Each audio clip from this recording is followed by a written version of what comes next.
Natural Born Coaches, episode number 350. You're listening to the Natural Born Coaches podcast, where coaches come every day to be inspired, learn how to get clients, and build a stronger business. And here's your host, friend to all coaches worldwide, Marc Mawhinney. Hey, it's Mark here. Are you a confused coach?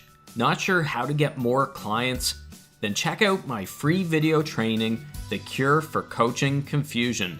I share the strategies that I taught my client Scott that helped him get 61 new leads in just 1 week. Get your free copy at accelerateforclients.com. That's accelerateforclients.com. Hey Coach Nation, welcome to the final guest interview of 2015. I'm Marc Mawhinney, Natural Born Coaches. I will be here tomorrow on the show giving a wrap up like I do every year, what I learned in 2015. But today's guest has the honor of being the final guest interview of the year, so I'm super excited to have him on the show. He is all about helping people live a resilient life, and that's what we're going to be focusing on today. He's got a really interesting story, and I love what he's doing. I've gotten to know him from social media and being in the coaching world, so I'm pleased to have on the show today, Brian R. King. How are you, Brian? Doing great, Mark. Thanks a lot for having me on. Well, you can die a happy man now knowing that you're the final guest of 2015 for the podcast. Yeah, in fact, I'm not feeling very well, so maybe we should move right ahead. That. So, Brian, I'll give a really quick bio here, but there's so much more to your story, and I can't wait to dig into it because I think it's going to inspire a lot of people. So, are you ready to go? Ready to go. Brian is a resilience coach, and he teaches professionals and entrepreneurs how to better manage their anxiety to achieve peak business results. Now, there's so much more to Brian's story, as I mentioned, and I think we're going to want to grab our pen and paper today, guys, because he's gone through a lot, and he's gotten through the tunnel and through to the other side. So, Brian, why don't we just start by you sharing a little bit more about your story for everyone? Well, a quick synopsis is I grew up with undiagnosed ADHD and dyslexia, and in spite of feeling lost and slow in the classroom, having a hard time just keeping up with life in general, especially in social situations, I still managed to get my master's degree in social work and write 5 books before I learned about any of this. And the reason that stuff got on my radar is because I have 3 sons. And when the oldest started having difficulty in first grade, he was subsequently diagnosed being on the autism spectrum, the specific variety being Asperger's. And consequently, his brothers were diagnosed too. So I've got 3 boys with Asperger's and ADHD. And to back up a little bit, my graduation present from high school was stage 3 testicular cancer. And I just celebrated my 27th year cancer-free. And went through a very, very painful divorce. Not like any of them leaves you tickled and laughing hysterically. No, they don't. But mine was really, really hard. I found out that my then wife was having an affair, and when I confronted her, she became very, very nasty and left me and my boys. So here I am, a single dad with 3 special needs boys trying to, pick up the pieces and make life work again. And fortunately, I connected with a childhood friend. And her and I hadn't talked in 35 years, but we reconnected. We started hanging out. We fell in love. And in a matter of days here, we are celebrating our 6th wedding anniversary. Congrats. And the cherry on top of this wonderful Sunday that has been my life's journey is aches and pains that I've had my entire life and have been explained away as growing pains, old age, arthritis, wear and tear, all that stuff. It turns out it was something more. It's a inherited connective tissue disorder called Ehlers-Danlos syndrome. And what it's doing is it causes faulty repair in the ligaments and tendons in my joints. So my joints are becoming weaker as I get older. They're becoming really, really loose and prone to not quite dislocation, but they'll slip out of place and get stuck.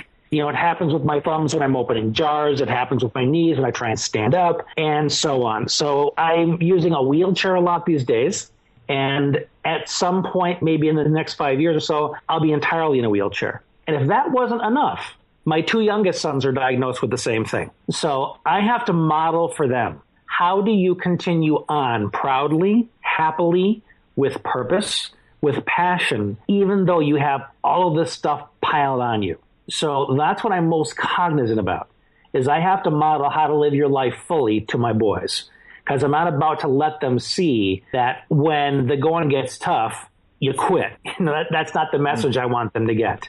Wow. I mean, you're right. Kind of one thing piled on the other. It's like Job in the Old Testament, or you've gotten everything except frogs flying out of the sky and hitting you in the head here. But congrats on it's just a matter of time, though, right? Yeah, I shouldn't say that, but no, I love your attitude, though. I mean, you've taken, faced everything kind of head on. You've turned into a positive with what you're doing with your business now. But can you tell us how you transitioned into coaching and everything? Like, how long ago did you get into personal development?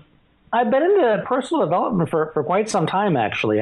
I was drawn to philosophy and psychology at a young age, but it was when I got through the cancer experience. I did some work with a social worker to help me make peace with the anger, the bitterness, and all that. And it was through the process of working with him that I saw the beginnings of what was possible by creating that space and being a compassionate human being, and how that can open the door for someone else to grow in a very safe way. So I went into social work, and there's a lot of toxicity in the social work profession. The people that get into it for the wrong reasons, the politics that are involved, there's a lot of good stuff about it, don't get me wrong. But there were some things in there that really held me back. And when my first marriage ended, I couldn't work 15 hours out of an office anymore because I was a single dad to 3 boys. So I discovered coaching and quickly transitioned to that model so that I could work out of my home. And one of the first things I discovered was the larger reach that model gave me, because people didn't need to come sit in an office. Like you and I are talking, you're on the East Coast of Canada, I'm in Midwestern United States, and we might as well be sitting across from each other using this technology. So using Skype, Google Hangouts, different conferencing software, I realized that the reach was bigger and the amount of difference that you could make was more significant. And I've been doing coaching ever since. But it wasn't always in resilience. At first it was helping other parents that had the same challenges that I was having with my boys. You have a kid with ADHD or autism? Yeah, I can help you with that. But it was about a year ago, somebody was listening to my story and said, you're so resilient. And they said, well, we have people that come into our corporation all the time and talk about resilience. I'm sure your story would do great. And that's when I realized, it's amazing, I'm sure you've experienced this too, Mark, how many things can be right in front of your face, but if you're not ready to see it, it might as well not be there. And that's when I realized that the undercurrent of my entire life experience, whether it was dyslexia or ADHD or cancer or divorce, underneath it all was resilience. It was that quality that kept me going. And it hit me like a ton of bricks. Said, man, I need to be teaching that, because the world that we live in isn't getting any easier. The road isn't getting any more smooth. And people need to be equipped to navigate through it without being stopped by it.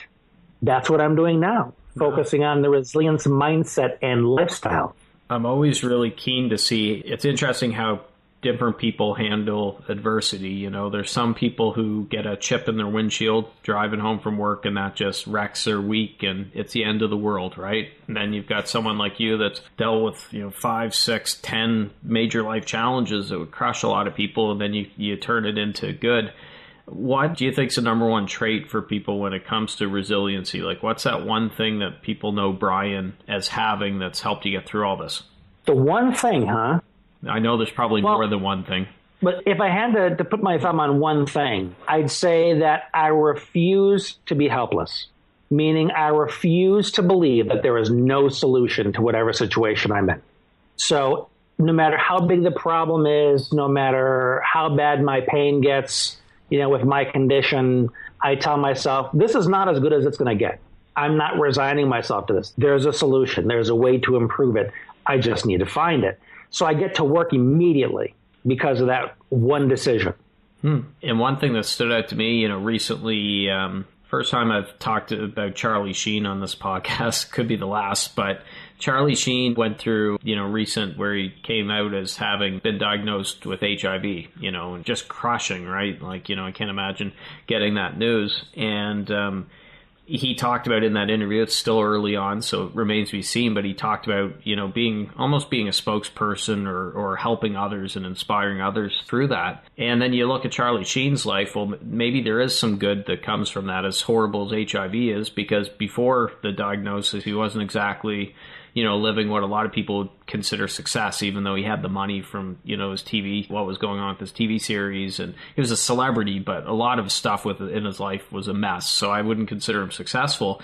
Well, maybe something like that's going to put him on a path that's much different. Like he could, who knows, have died sooner not contracting HIV because he would have kept partying and, drugs and all that rate to death. So who knows, but I think that sometimes people always look for the negative, right? And there's always that silver lining. I know it's cliche, but there's a silver lining in anything that you could turn adversity around to a positive. Oh, absolutely. And, who knows what he's going to do with this? Apparently he's had it for 4 years. I caught a little bit this morning. But when I first learned that I was going to be wheelchair bound, I reached out to a colleague of mine who has been in a wheelchair since his 20s when he broke his back doing something stupid. And I asked him, how do you do this? How do you go from walking to being in a wheelchair? How do you make that shift? And he said, well, let me ask you this. He says, does your life purpose require you to be able to stand and walk? And that's all he had to ask me. I'm like, no, it doesn't. It's about my attitude. It's about my spirit. He says, well, there you go. Yeah, you're not going to be a Major League Baseball player or something. So this is something that is really, really helpful about all the adversity. That, if anything, it's required me to narrow my focus even further. The less that I'm able to do and distract myself with, the more I have to look at, okay, what's left? What do I have? What can I do with the tools that I still have? And you just get more and more laser focused, and the results you can create with that become that much more explosive.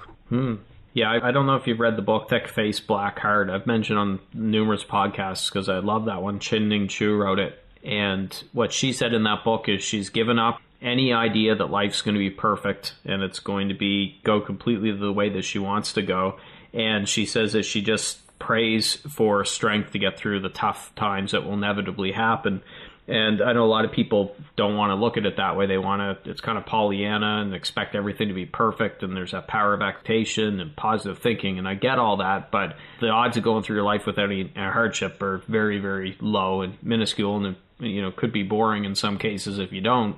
And she just says she just wants to be prepared for it. So that way she doesn't get anxious, doesn't get stressed. She knows there's going to be some bad stuff that hits, but she just prays for the strength to get through it. And one thing that I absolutely emphasize is it is critical to not try and be a solo act in your life. Pulling yourself up by your bootstraps, all that nonsense. Whenever adversity strikes, that's an opportunity to be resourceful. And if you feel overwhelmed, if you feel struggling, that means you don't have the resources that you need to handle it. So that's when you start waving the flag over your head and saying, I need some help here. There's something I'm missing. Some knowledge I don't have, a skill I don't possess, or the muscles of somebody else who knows how to do this, helping lift me up. But I need more than I have. So that's what I mean by immediately getting to action instead of being helpless, is trying to find those resources. And once you have them, they become a permanent part of your toolbox. So the next time something like that shows up, you're ready. I know with you, we're coming up to the new year, so this is a great topic to talk about. I saw on your website that you've set a goal for 2016 for living more authentically. And absolutely, you had a mind map right on your blog, and I love mind maps. I use them all the time for 2016. I wonder if you could talk a little bit more about why you decide to live more authentically and how you're going to do it. Well, because one of the things that came from the increased introspection of, the physical disability that I have and everything else is realizing how much I've been hanging on to that I thought was me or thought that I had to do in order to make my contribution. And now with the physical disability and the pain that often comes along with it, there are often times where I just say, you know what, I'm not interested in pleasing anybody today. It's too much effort. It's too much out of me to try and keep the happy face and pretend like everything is all Shangri-La, when the reality is I have tough moments, I have happy moments, and all moments in between, and they're all part of the human experience. I don't want to hide any of it. I simply want to live my life and have my journey. and be a lot less apologetic. Now, keep in mind, I'm not the one flipping off the driver who, cut me off. I tend to be very even-keeled when it comes to those things. But what I'm saying I want to be much more authentic is not only accepting of myself, not being concerned about whether I have anybody else's permission to do it or not. And one of the big decisions that I made is to allow my social work license to go inactive, which basically means I would not be a social worker anymore. Because as much of that was my identity for the past 10 or so years, it's constrictive now. Where I want to go professionally, I needed to get the handcuffs off me, so to speak.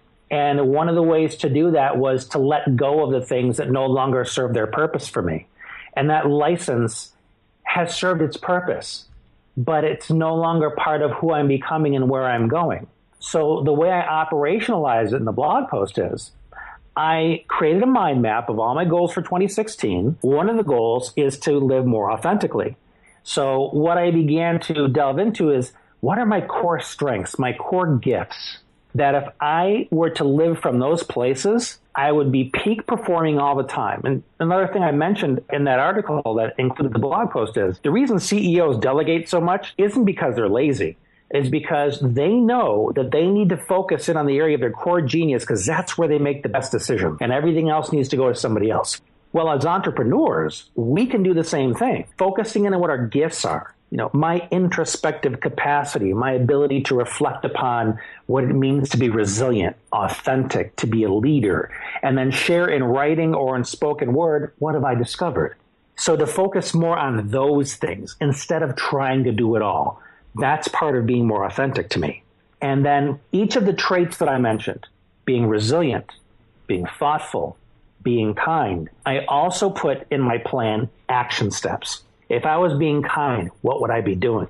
If I was being more humble, what would I be doing? So that instead of having to decide every morning, okay, what are those things again? Humility, generosity. I can just look at the action steps and say, do this, do this, do this, and make sure I'm taking the actions that embody those core parts of myself, those most authentic parts, until those behaviors become more and more habit. And then guess what? By habit, I'm living more authentically. So that's what that entire article, a very brief article, and mind map was all about. Setting yourself up to be more authentic by just changing your habits and what parts of yourself you live from. So I know that you get out and you talk to a lot of people. You've got a lot of different recordings on your site for your show, and I think you go on shows as well. Is that right? Quite a few? Yes. Yeah. I saw a ton of interviews there. So were you always, say, authentic when you're going on interviews on other shows, or did it take you a little while to find your voice? Like it does for so many coaches. It takes, could take 6 months, a year, 2 years, 2 months, who knows? How long did it take for you to be more authentic and sharing your story on those shows? At first, it absolutely was difficult because I was in a very people-pleasing frame of mind. People say, oh, you'd be good at this. You should go and do that. And we want to make the people that believe in us happy. So we start doing what they think we should be doing so they'll be proud of us. But I think a lot of it shifted when I started finding people that were authentic themselves. And I watched how they lived their lives. I listened to them talk their truth. And how much more confident and empowered they felt because they were just coming from that place of who they were. Then I began experimenting with it. How did it feel for me to put myself out there that way? And the more I did it, the more people seemed to appreciate the transparency of just being able to see me at my most raw because they saw me doing something that they wished they could do. So what I discovered is that people are screaming out for permission and for role models to just be human so that they can finally drop the mask and stop worrying about being outed for being somebody they're not. So there is a big crying out in society these days for people to just say, can I just be me? Can I just be who I am, or do I always have to be afraid of criticism? And I find the more I put myself out there, the more welcomed it is. And of course, there's going to be the occasional troll or hater. You encounter those quite often. And I love when you put that up on Facebook, how you kind of out these people and talk about what you do about it. But the reality is there are always going to be these people that turn their fear into aggression, and they come after folks like you and I. But when you know this person is nitpicky and critical and snide, they're just afraid, and they're not ready to be in our space. So we just wish them well, go off, be a hater, be angry. You're not ready for what I have to offer. Hopefully you'll discover that you have some work to do. And if we cross paths again and you're ready, maybe we can do something. But right now, this is not the place for you. Then you block, you delete, you do whatever you have to do and move on. So with you, I know you mentioned you had some anger in the past that you had to get through, but that's a pretty tough pill with the ex-wife, with what she did and stuff. Did you use that for some motivation to say, you know what, I'm going to stick it to her and show her what I could do? Or was it just blocking and deleting her from your life and saying, forget it, I'm moving on? At first, I was furious. I was hurt. I was betrayed. I personalized the whole thing. What did I do? How was I so easy to be tossed aside? And realizing that I still had to find a way to raise my boys. I just couldn't give up. And the wisdom that ultimately set me free was when I met a gentleman and I told him my story of what was going on with the ex and everything she did. And he looked at me and he says, listen to me very carefully. He said, she did not leave you. She got out of your way. Because life has some wonderful things in store for you, and she's not the person to go through it with you. So life moved her out of the way. And he said, be patient, because someday a woman is going to show up who's going to love you the way you deserve to be loved, and is going to love your boys like they were her own. So he said, hold on to that, because that's what life has in store for you. And it wasn't, maybe 5 months later is when I reconnected with my childhood friend, Kathy. And I am more myself, more authentic than I've ever been, because she doesn't tell me who to be. She creates that space where I can just be myself. And my 2 youngest sons call her mom. She talks about her boys, not my stepsons, her boys. And my ex kind of got a swift kick between the eyes, full of karma from what she did. And now she's kind of very slowly worked her way back into the lives, but she's a very minimal aspect of the boys' lives. And it's not that we haven't, opened the doors up and say, hey, come in here, be a decent mother to your sons. There's just something inherently in her that makes her keep her distance, that makes her very walled off emotionally. So the boys kind of take her with a grain of salt. It's nice when she's here. When she's not, they really don't seem to notice. So realizing that the loss of that marriage was opening a great big door for me to opportunities that I probably would not have had she stayed in my life. So that's really what allowed me to make that shift. Just that one person stepping into my life and giving me a paradigm that I could hold on to move forward. I love that. Life's moving people out of the way, If someone's blocking you, they're not doing you any good just sitting there at their deadwood, right? So I love that. Brian, if you had to give just one piece of advice to a coach that's listening, what would it be? Just to a coach in general. That's right. Don't worry about whether you know it all. Being an expert, being a coach isn't about knowing everything or being the smartest kid in the room. It's all about helping create that space where another person realizes that the story they're living is a gift to the rest of the world. And they just need to learn to get out of their own way so they can begin sharing it. And that goes for the coach as well.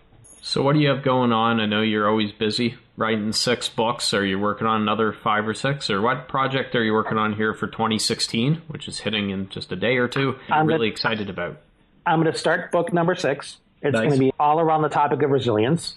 We're both lovers of mind maps. I found a program that allows me to embed PDFs and documents within the mind map. So I'm taking everything that I teach my clients and putting it into a single document. So it's essentially an entire do-it-yourself resilience course on one page. Which program is that for the mind maps? It's called iThoughts X, and it's in the App Store. I don't know, it might only be for Mac, but it's very intuitive and very powerful. Oh, that's cool, because I use a different mind mapping feature, and they don't have that I'm aware of, so it's really sometimes tricky to fit a lot in there, so that's awesome. Absolutely. I hope that you can find it and utilize it and have as much fun as I'm having. Oh, I'm checking it out once we hang up here. So Brian, where can people find you online? Well, the best place is my website, which is brianraymondking.com, or look me up on Facebook or Twitter. Awesome. Well, Brian, thanks for taking the time to come by the podcast, and I was happy to invite you on as the last guest of 2015 because I love your story and I love how you've handled all the challenges in your life and gotten through that adversity. So thank you for doing this. Thank you. This has been a lot of fun. So we've had Brian R. King on the show today talking about how you can live a more resilient life. Go check out Brian's stuff.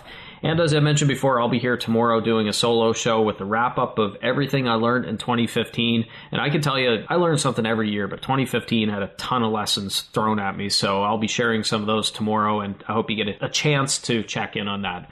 I'm Marc Mawhinney, and I'll see you on the next Natural Born Coaches. Thanks for listening. Head over to naturalborncoaches.com for full recaps of every show, our amazing resources, and our blog, all designed to support your coaching business. See you next time.